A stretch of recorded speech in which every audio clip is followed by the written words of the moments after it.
Hari ini kita akan belajar kembali kebenaran firman Tuhan. Kita akan banyak belajar mengkoreksi hati kita masing-masing, karena kita ingin didapat menjadi orang yang berkenan di hadapan Tuhan. Percuma kita melakukan semua aktivitas agamawi kita.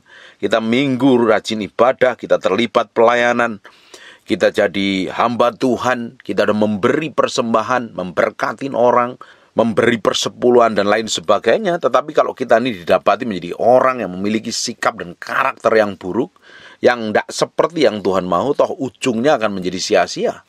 Bagian kita hari ini harusnya didapatin menjadi orang yang menyenangkan hati Tuhan dalam segala hal. Kekristenan kita yang sejati adalah berjalan setiap hari bersama Tuhan, hidupin kebenaran. Kalau kita ini hanya sekedar punya KTP Kristen, agama Kristen, tapi tingkah laku kita, cara kita ngomong, cara kita bicara, sikap dan tindakan serta perbuatan kita ini tidak berkenan di hadapan Tuhan, menjadi sia-sia dan percuma. Bagian kita hari ini, kita mesti belajar firman. Ketika kita belajar firman, kita koreksi sampai kedalaman batin kita ini. Kalau didapatin busuk dan jahat, ya kita bertobat dan berubah tentunya.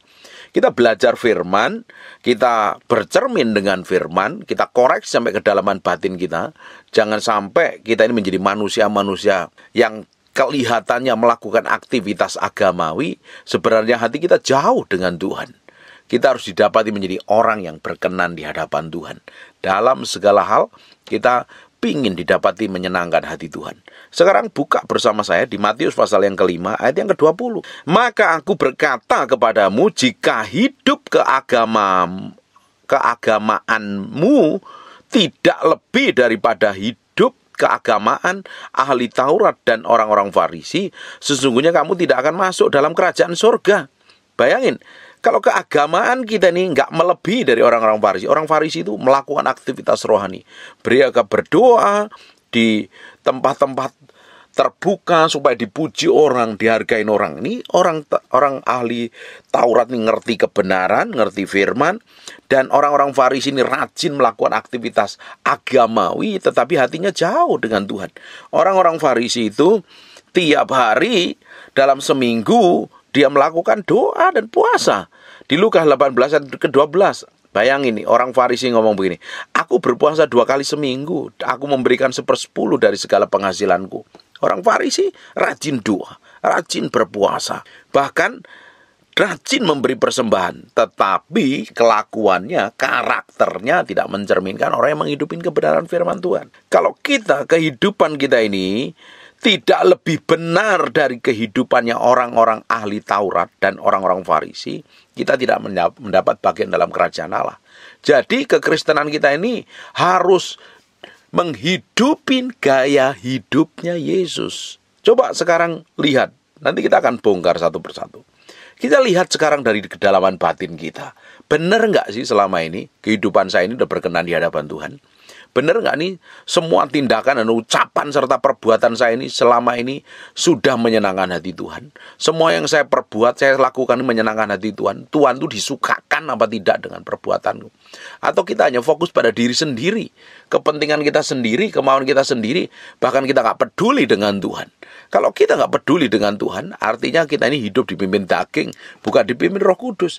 Hidup kita hanya memuaskan hawa nafsu dan keinginan kita aja, tanpa peduli dengan hati Tuhan. Kita mau belajar terus. Kita harus hidup benar sesuai dengan ketepatan ilahi. Jangan hidup nggak jauh beda dengan orang-orang Farisi. Orang Farisi hanya ngejar perbuatan jasmani, tapi di dalamnya busuk dan jahat. Di dalamnya penuh dengan kemunafikan. Kita bisa rajin ibadah hari Minggu, ikut bakti sosial, ikut pelayanan, terlibat dalam pelayanan, bahkan khotbah, tapi yang di dalam hati kita ini busuk dan jahat, tidak dapat berkenan di hadapan Tuhan.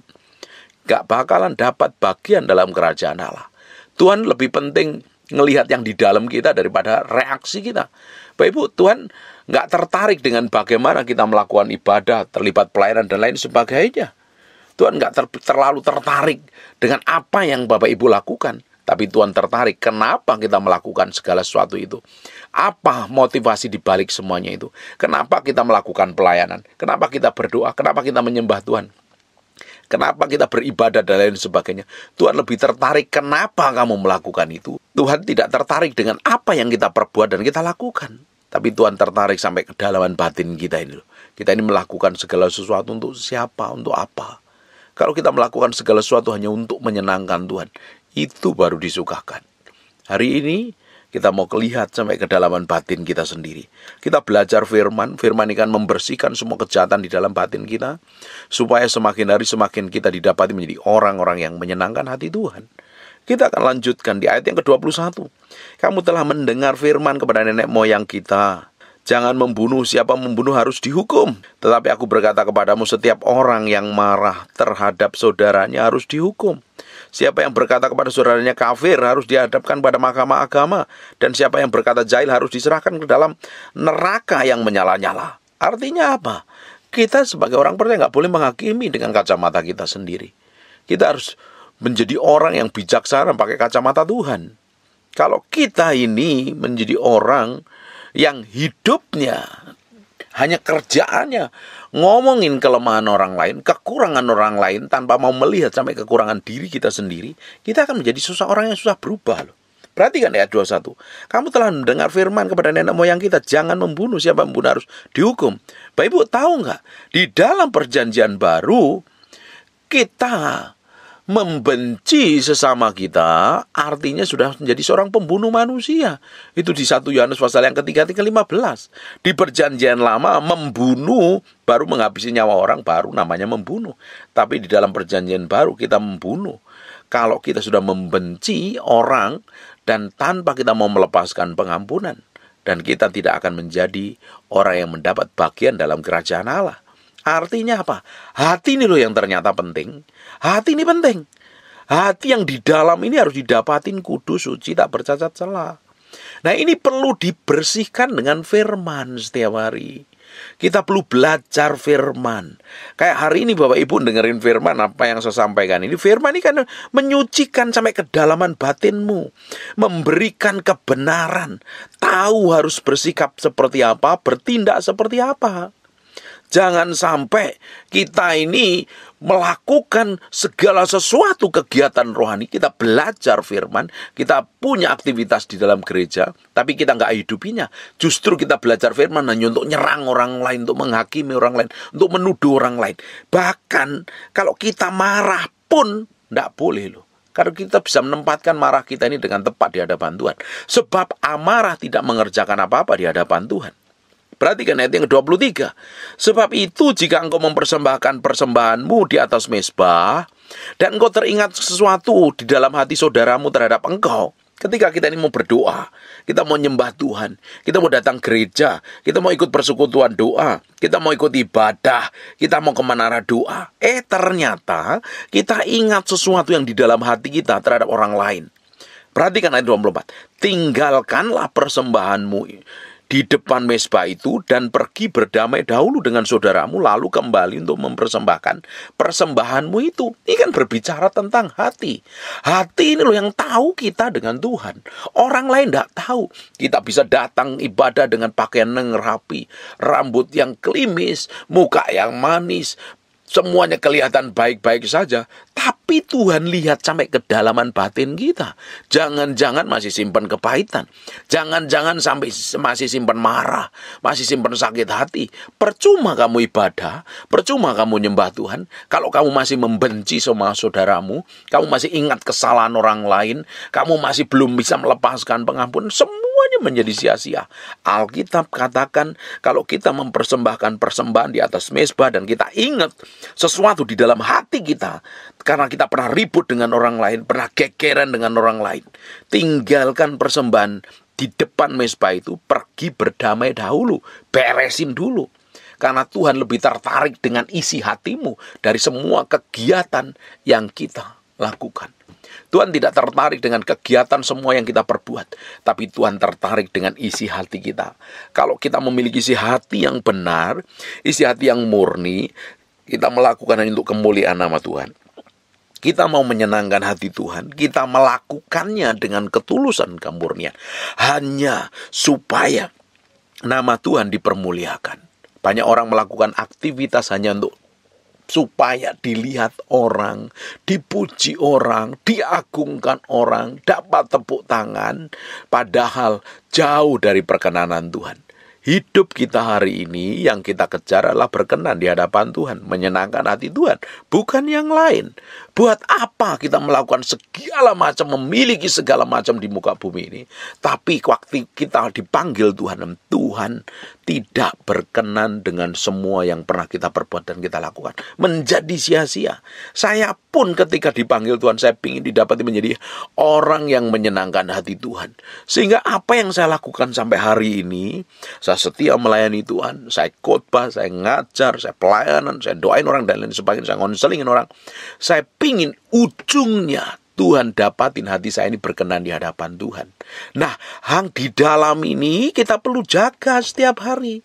Yang tahu hatimu dengan Roh Kudus. Makanya setiap hari kita koreksi, jagalah hatimu dengan segala kewaspadaan. Ketika kita datang mempersembahkan korban, kita berdoa, koreksi sampai kedalaman. Benar nggak aku nih jadi orang yang munafik atau orang yang murni? Aku hanya mengejar pengakuan manusia. Aku hanya mengejar supaya dilihat rohani dari orang lain. Dilihat pemimpinku, dilihat gembalaku, dilihat jemaat dan lain sebagainya. Atau mungkin aku ini sudah melakukan hal yang jahat. Aku membenci, menyakitin orang lain. Tidak bisa mengampuni. Atau aku sudah tukang menghakimi. Tukang nilai orang lain semauku sendiri. Dengerin baik-baik. Hari ini koreksi hatimu. Perhatikan ayat 25. Segera berdamai dengan lawanmu selama engkau bersama-sama dengan dia di tengah jalan. Supaya lawanmu itu jangan menyerahkan engkau kepada hakim, dan hakim menyerahkan engkau pada pembantunya, dan engkau akan dilemparkan ke dalam penjara. Ini kan berbicara tentang hati, selalu tentang hati. Karena seringkali hati kita ini nggak bisa dikontrol, dikendalikan begitu rupa loh. Hati yang di dalam ini harus selaras dengan firman.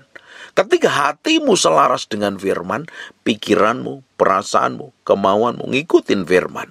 Ketika orang tidak bisa mengendalikan hatinya, nggak bisa mengendalikan pikirannya, kemauannya, dan kehendaknya, dikuasain emosi dan amarah, orang itu gampang menghakimi, gampang menuduh, gampang menjelekkan orang lain, gampang membenci, bahkan tidak suka berdamai. Alkitab katakan, kalau kamu gegeran dengan orang lain, kamu berseteru dengan apapun pun, selama di jalan damai, belajar merendahkan diri, belajar merendahkan hatimu. Buat apa sih merasa terlalu menang, pingin selalu nomor satu? Kadang Tuhan izinkan kita menjadi nomor 2 supaya kita belajar rendah hati. Kadang kita juga diizinkan menjadi nomor 3. Seakan-akan kita nggak menjadi nomor 1. Bukan berarti kalau kita di tempat menjadi nomor 2 atau nomor 3 atau nomor selanjutnya. Bukan berarti Tuhan nggak nilai. Bukan berarti juga itu nggak terhormat. Tapi kalau memang Tuhan tempatkan, nikmatin saja. Karena kita tuh perlu merendahkan hati kita ini dengan baik di hadapan Tuhan. Jangan keras kepala, jangan merasa selalu pingin dihormatin, jangan selalu merasa menang, belajar ngalah.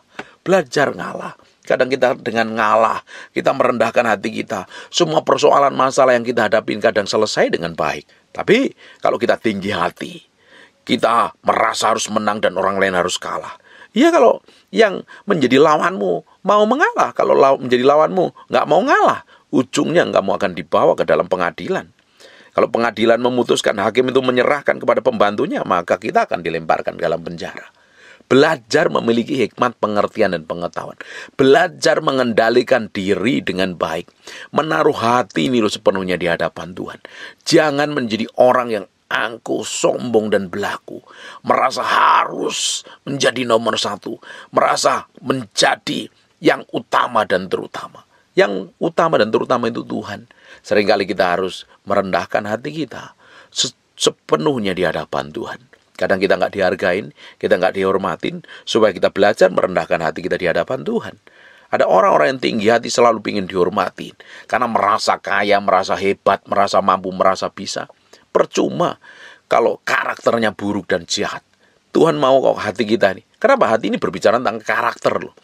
Tuhan mau kita memiliki karakter kerajaan Allah. Semakin kita menyerahkan hati kita sepenuhnya di hadapan Tuhan, semakin hati ini diserahkan sama Tuhan, semakin kita bertumbuh ke arah Kristus. Pikiranmu, perasaanmu, kehendakmu, dan kemauanmu ditaklukkan. Baru karakter ilahi bisa manifestasi melalui hidup kita. Kita mencerminkan kemuliaan Tuhan. Kita menjadi representasi dari kerajaan Allah, dari semua tindakan, sikap, dan perbuatan kita. Semakin hari, semakin menyenangkan hati Tuhan. Semakin kita menyerah, semakin kita bisa berjalan dalam kemuliaan Tuhan. Bukan semau kita sendiri, bukan seenak kita sendiri. Amin. Kita lanjutkan di ayat 26. Aku berkata kepadamu, sesungguhnya engkau tidak akan keluar dari sana sebelum engkau membayar hutangmu sampai lunas. Makanya belajar berdamai dengan orang lain. Kita tidak bisa berdamai dengan orang lain kalau kita nggak bisa berdamai dengan diri sendiri. Kadang kita ini dipenuhi nego, pingin harus menang, harus menjadi nomor satu, dan lain sebagainya. Belajar merendahkan hati, mengalah sedikit. Dengan pasangan pun kadang kita perlu banyak mengalah kok. Mengalah bukan berarti kalah. Mengalah kita belajar kerendahan hati. Belajar menaklukkan diri sepenuhnya kepada Tuhan. Belajar menaklukkan ego. Belajar menaklukkan amarah. Dengan kita mengalah, kita menyerahkan hati kita sepenuhnya di hadapan Tuhan untuk dibentuk dan diproses. Semakin kita mengalah, Tuhan sendiri muncul menjadi pembelamu. Tapi kalau engkau membela diri terus, pingin merasa benar terus sekalipun salah, itu namanya keras kepala. Bagaimana mungkin Tuhan akan promosi dan tinggikan? Tuhan itu benci dengan orang-orang yang sombong. Orang-orang yang sombong itu orang yang pingin selalu benar, pingin selalu hebat, ndak bisa ditegur, ndak bisa dinasihatin. Nah, orang-orang kayak begini adalah orang-orang yang angkuh dan sombong. Tetapi kalau kita didapati menjadi orang yang lembut, mau dibentuk, mau mengalah, mau merendahkan hati kita di hadapan Tuhan, Tuhan justru mau promosi dan tinggikan. Amin. Kita akan terhindar dari banyak persoalan. Kadang karena ego dan hawa nafsu kita terlibat banyak pertengkaran dengan orang lain. Kita banyak terlibat masalah dengan orang lain.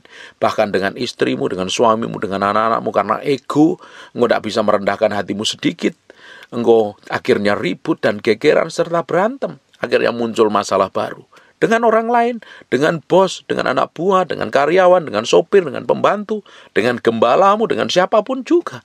Kadang kita harus merendahkan hati kita di hadapan Tuhan. Jangan tinggi hati. Semakin kau tinggi hati, semakin kau ketemu problem.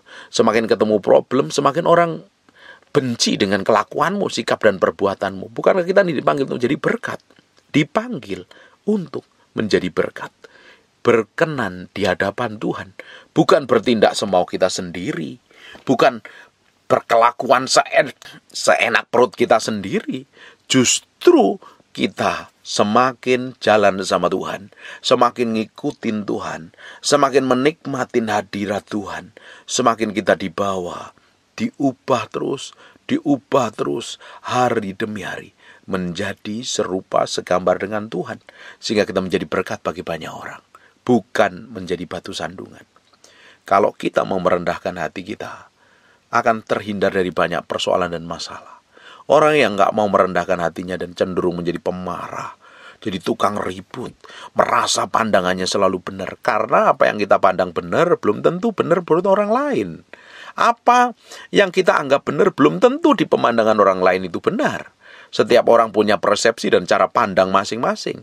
Makanya jangan paksa pandanganmu, cara pandangmu ke orang lain. Belajar pakai cara pandang Kristus. Belajar menjadi berkat. Jangan mengkukuan. Jangan menjadi orang yang mokong. Menjadi orang yang mencekno.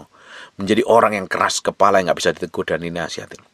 Selalu memaksakan kehendaknya kepada orang lain. Nanti malah bikin ribut, malah bikin berantem. Baik Bu, kenapa kok kita sampai berantem dan ribut dengan orang lain? Kenapa kok kita ketemu masalah, kebentur masalah? Karena kita coba paksakan cara pandang kita, pikiran kita ke orang lain, dan orang lain tidak terima. Akhirnya terjadi konflik dan gegeran, berantem. Tapi kita belajar merendahkan hati. Merendahkan hati. Semakin kita menjadi berkat bagi banyak orang. Kita belajar berdamai dengan diri kita sendiri.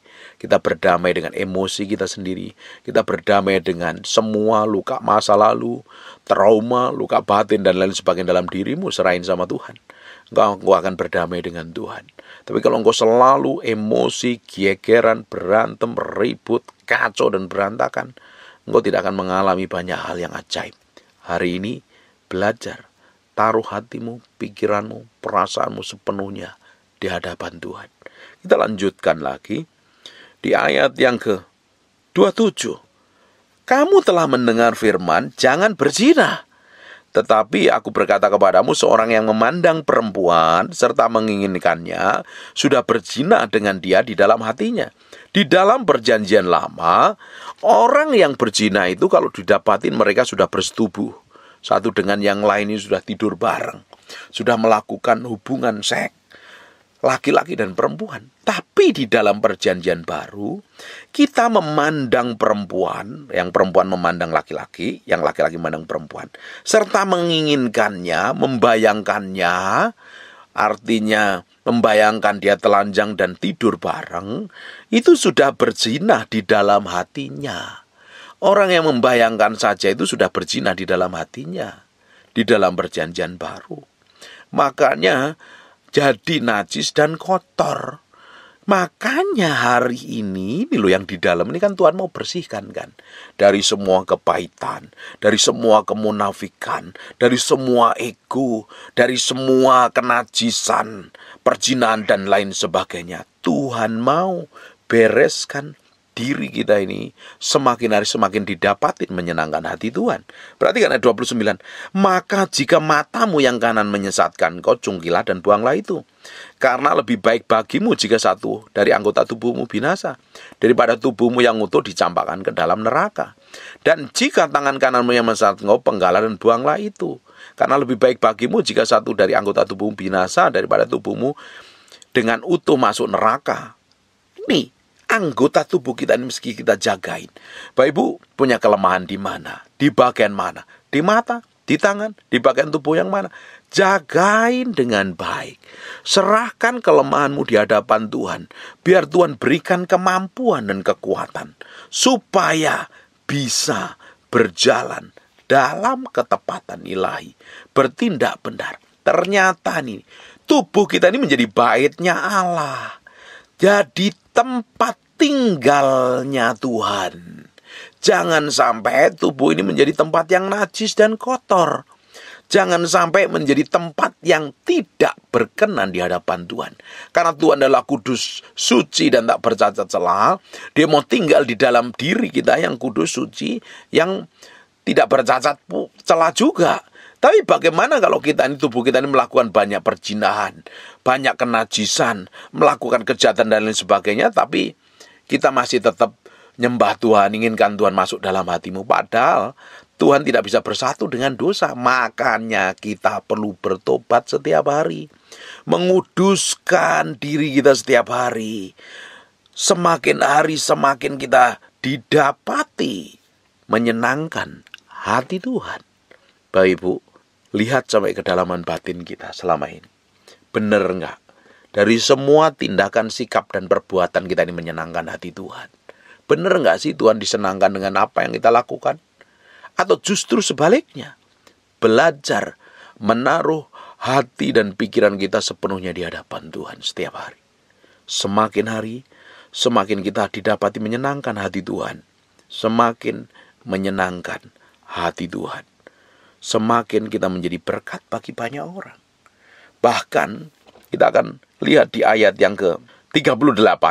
Kamu telah mendengar firman, mata ganti mata dan gigi ganti gigi. Tetapi aku berkata kepadamu, janganlah kamu melawan orang yang berbuat jahat kepadamu, melainkan siapapun yang menampar pipi kananmu, berilah juga kepadanya pipi kirimu. Dan kepada orang yang hendak mengadukan engkau karena mengingini bajumu, serahkan juga jubahmu. Dan siapapun yang memaksa engkau berjalan sejauh 1 mil, berjalanlah bersama dia sejauh 2 mil. Berikanlah kepada apa yang diminta kepadamu, dan janganlah menolak apa yang mau meminjam daripadamu. Kamu telah mendengar firman, kasihlah sesamamu, bencilah musuhmu. Perhatikan, tetapi aku berkata kepadamu, kasihilah musuhmu dan berdoalah bagi mereka yang menganiaya kamu. Justru kita harus melakukan hal yang sebaliknya dari orang yang dunia lakukan. Ketika kita melakukan hal yang berbeda, membuktikan bahwa kita menghidupi nilai kerajaan Allah. Jangan menjadi sama dengan orang dunia. Justru kita anak-anak Tuhan menghidupi nilai kerajaan Allah. Hidup kita lalu menjadi dampak, menjadi berkat, memberikan nilai yang berbeda, dan nama Tuhan dipermuliakan melalui kehidupan kita. Amin. Jangan menjadi orang Kristen jadi batu sandungan. Pelayanan si pelayanan, khotbah si khotbah. Jadi orang tua, tapi anakmu pada kepahitan semuanya. Anakmu hidupnya hancur dan berantakan semua. Karena yang dicontoh siapa? Karaktermu, kelakuanmu, tindakanmu, perbuatanmu. Bagaimana mungkin kita bisa ngajar orang lain tapi hidup kita ngawur, rusak, kacau? Tidak bakalan bisa jadi berkat. Bagaimana mungkin kita bisa jadi berkat bagi banyak orang kalau kita kelakuannya selalu ribut dan gegeran kepada orang lain. Nih, yang di dalam hati kita yang perlu diberesin. Dari semua kejahatan, kenajisan, dari semua tindakan buruk yang tidak berkenan di hadapan Tuhan, justru kita lakukan yang berbeda dengan orang dunia. Orang dunia akan melihat, benar, dia orang Kristen yang sejati. Benar, dia punya karakter yang berbeda. Orang harus bisa melihat karakter ilahi yang manifestasi melalui hidup kita. Kalau selama ini orang belum bisa melihat karakter Allah yang manifestasi dalam hidup kita, kita perlu koreksi hati kita. Koreksi diri sampai kedalaman batinmu. Kalau masih busuk dan jahat, bertobat dan balik sama Tuhan. Tuhan dengan kasih karunia-Nya masih tersedia sampai hari ini. Ambil keputusan untuk kasih Tuhan dan cintai Tuhan. Saya berdoa apa yang saya sampaikan ini, sebenarnya ini ayatnya masih banyak, saya nggak bahas detail. Kita akan lanjutkan besok. Dan apa yang saya sampaikan ini tembus sampai kedalaman batinmu dan kau bertindak hati-hati dalam segala hal. Jangan menjadi orang yang agamawi. Kelihatan melakukan semua aktivitas agama seperti orang Farisi, seperti ahli Taurat, tetapi hatinya busuknya bukan main. Hatinya jahatnya bukan main. Dan tidak didapatin berkenan di hadapan Tuhan. Kalau kita menjadi orang yang di dalam ini diubah, hati kita diubah, pikiran kita diubah, diselaraskan dengan kehendak Tuhan, maka semuanya menjadi berubah dan nama Tuhan dipermuliakan melalui hidup kita. Amin. Tutup matamu, tutup Alkitabmu. Kita berdoa bahwa terima kasih buat firman-Mu. Kami kembalikan segala hormat, pujian, pengagungan buat Raja kami yang maha mulia. Bagimu Allah yang maha perkasa. Kami mengucap syukur, kami materikan firman-Mu. Dengan darah anak domba Allah, firman ini nempel dalam hati kami. Berhari-hari, berminggu-minggu, berbulan-bulan firman ini jadi kehidupan. Dalam nama Yesus kami berdoa dan mengucap syukur. Kami berdoa untuk setiap orang yang rajin mendengar firman yang kamu sampaikan. Tuhan berkati, Tuhan lindungi, Tuhan jagain, Tuhan bawa terus. Ubahkan mereka menjadi serupa, segambar dengan Tuhan. Kami berdoa dan mengucap syukur. Semua untuk hormat kemuliaan bagi nama. Kami berdoa untuk orang sakit dan mengalami kelemahan tubuh.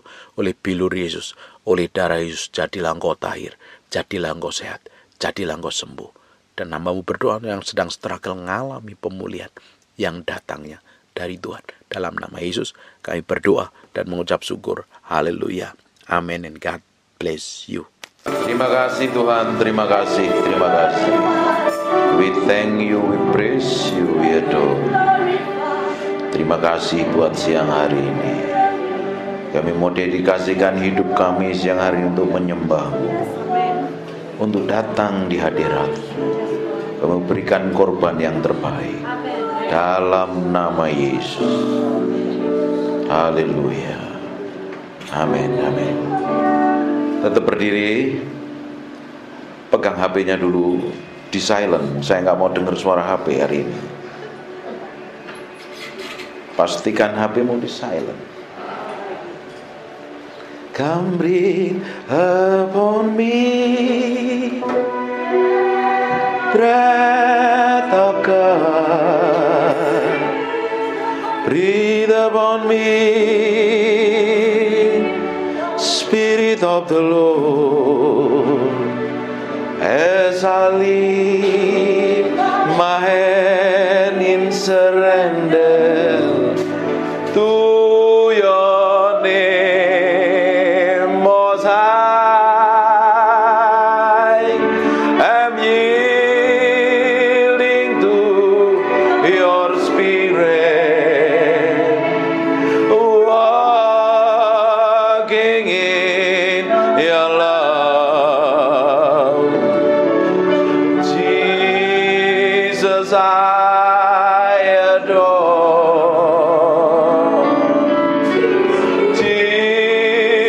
I adore.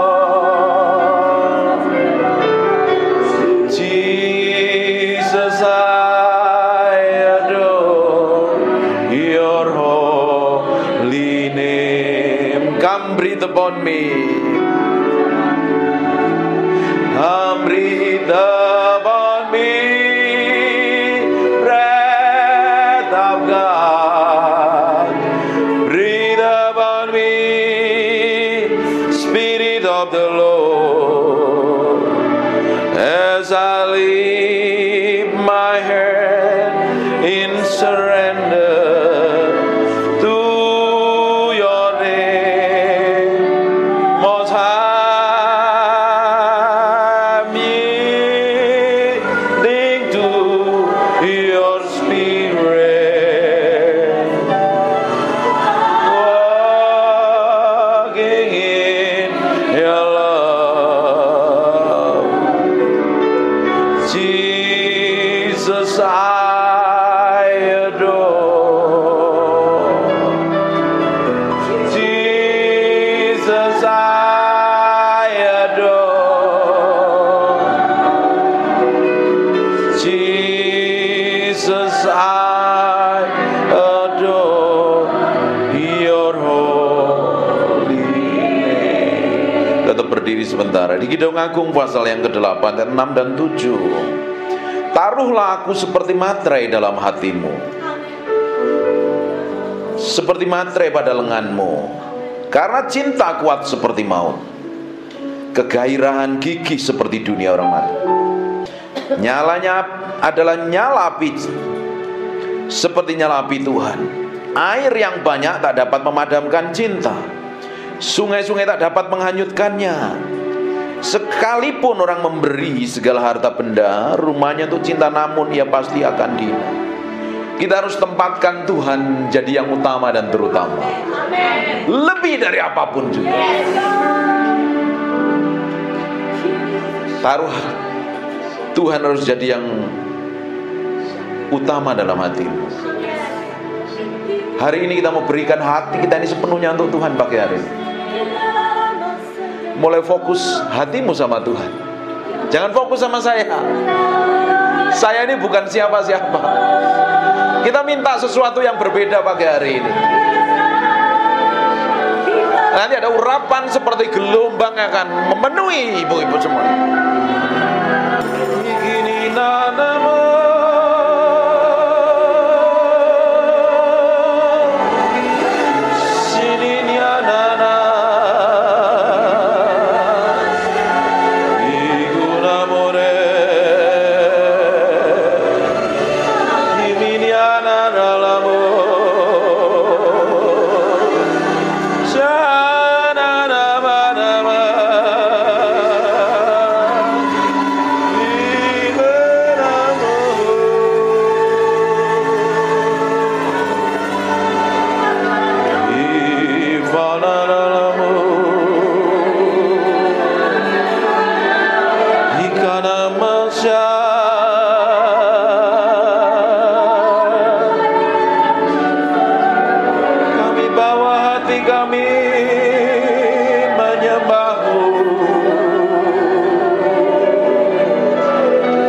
Engkau diagungkan,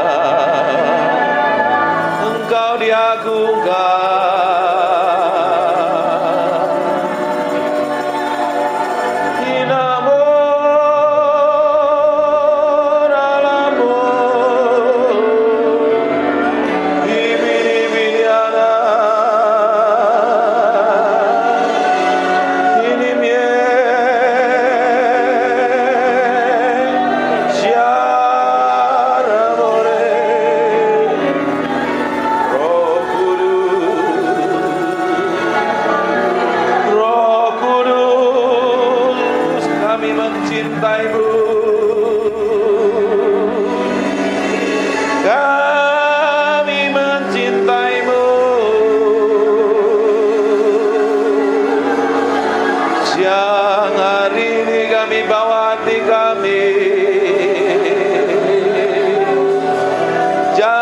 jadi korban yang menyenangkan hatimu.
dengan kuasa-Mu.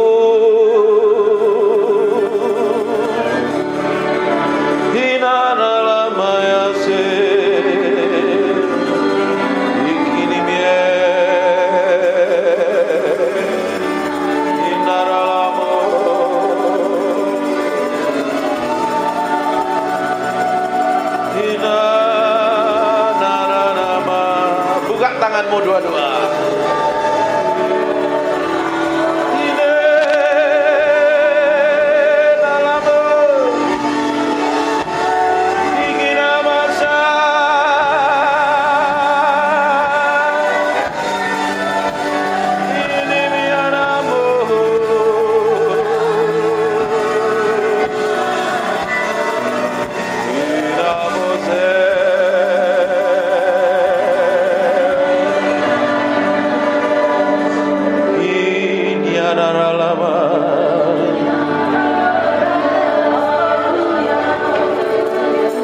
Sementara aku menyanyikan mazmur ini, aku berdoa urapan-Mu turun seperti gelombang mengalir, penuhi orang yang haus dan lapar akan hadirat-Mu.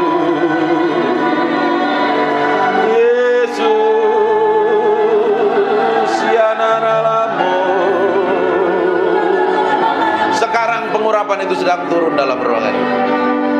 Semakin kuat urapan itu turun dalam nama Yesus. Jesus name. Go, fill, penuhi setiap orang dalam ruangan ini. Jesus.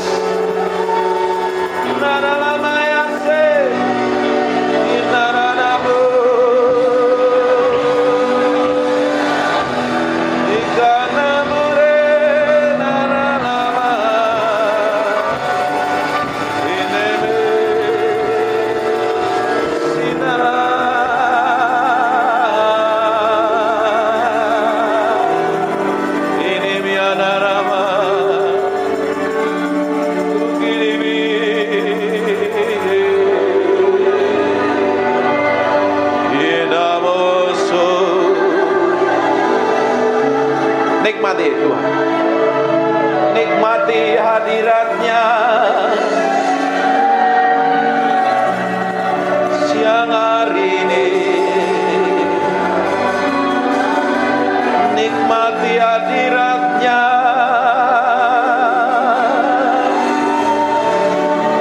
nikmati hadirat-Nya,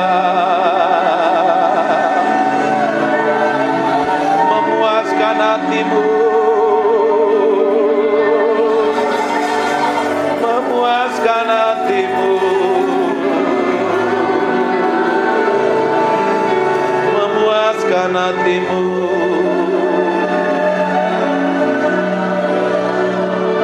Saya mau hitung 1 sampai 3. Siap-siap.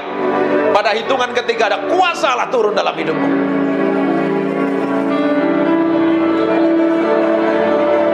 Nikmati hadirat-Nya. Siap-siap saja kuasanya turun menjamahmu. 1.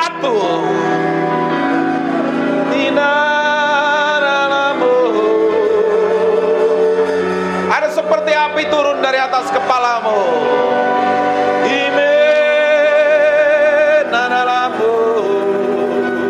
Dua. Sekarang terima itu.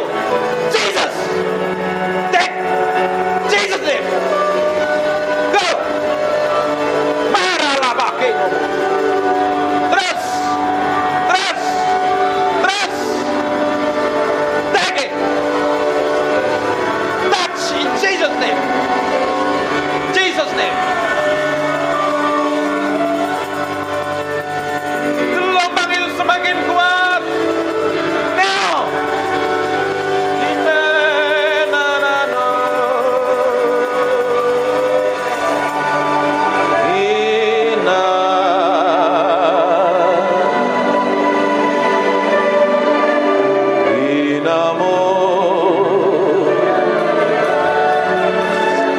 kami mengasihi-Mu,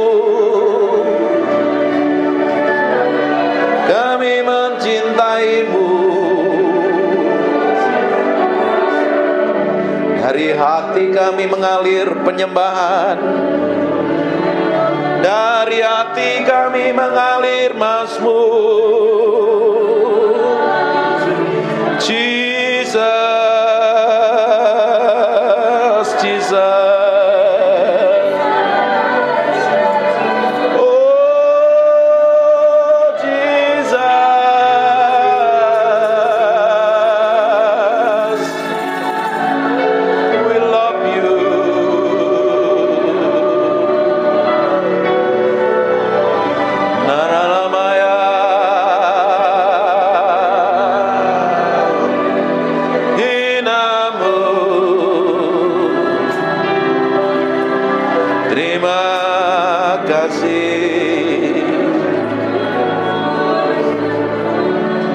Minta roh hikmat wahyu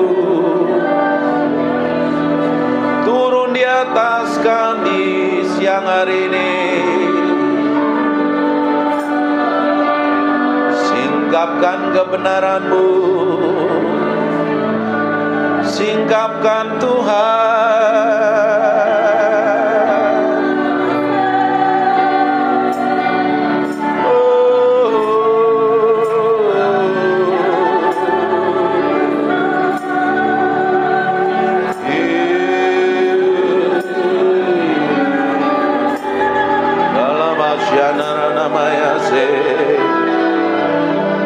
Terima kasih, terima kasih,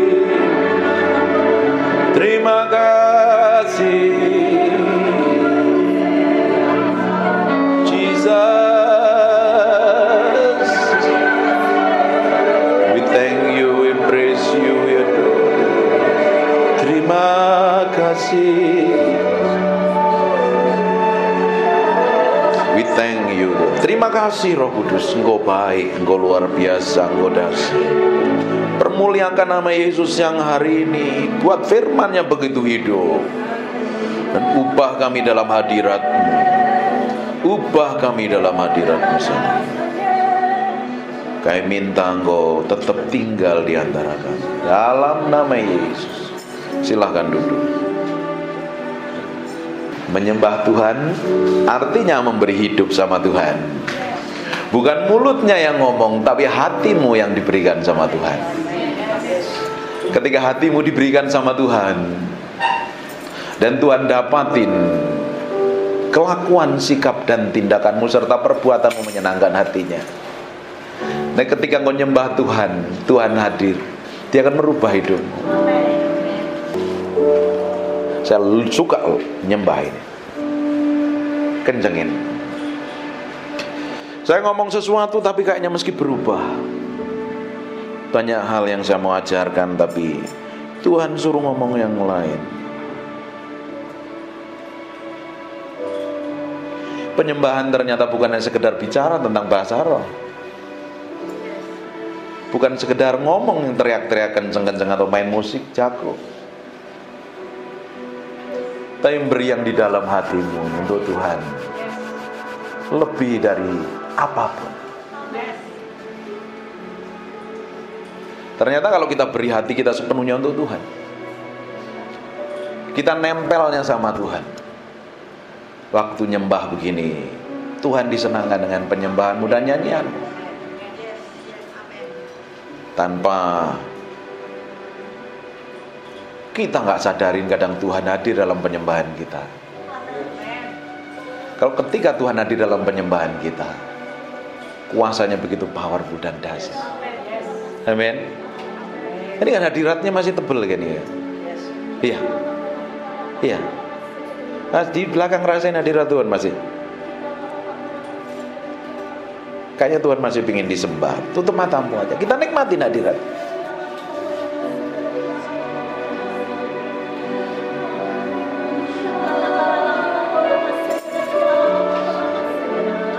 Naralamaya,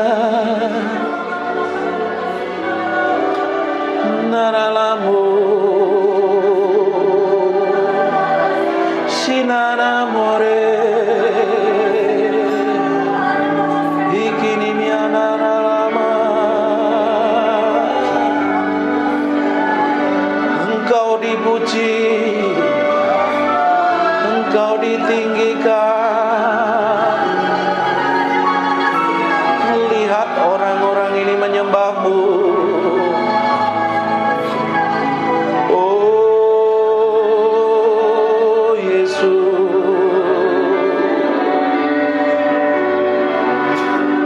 inana lama naramu, inamo senara lamandaraba. Mulai bangun keintimanmu dengan Tuhan. Ikiniana lamaya, Dia hadir dalam ruangan ini. We thank you. I feel. We thank you.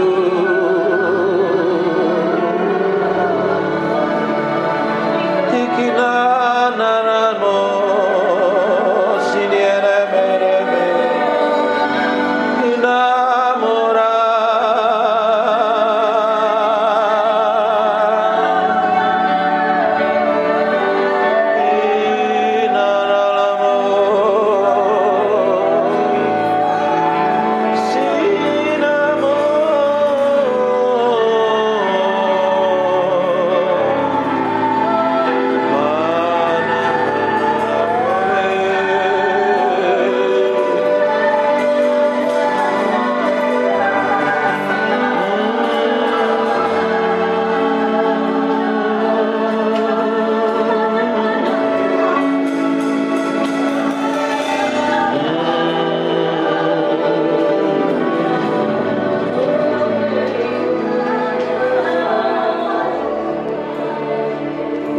Silakan duduk. Bapak Ibu, perkara rohani itu paralel dengan perkara jasmani. Kalau kita menang secara rohani, kita akan menang secara jasmani. Kalau kita menjadi manusia rohani, karaktermu pasti berubah. Mulutmu berubah. Tidak mungkin kita rajin nyembah, tidak mungkin kita ngaku cinta Tuhan dan mengasihi Tuhan, tapi kita memiliki karakter daging, buruk, jelek, benceno, jadi batu sandungan.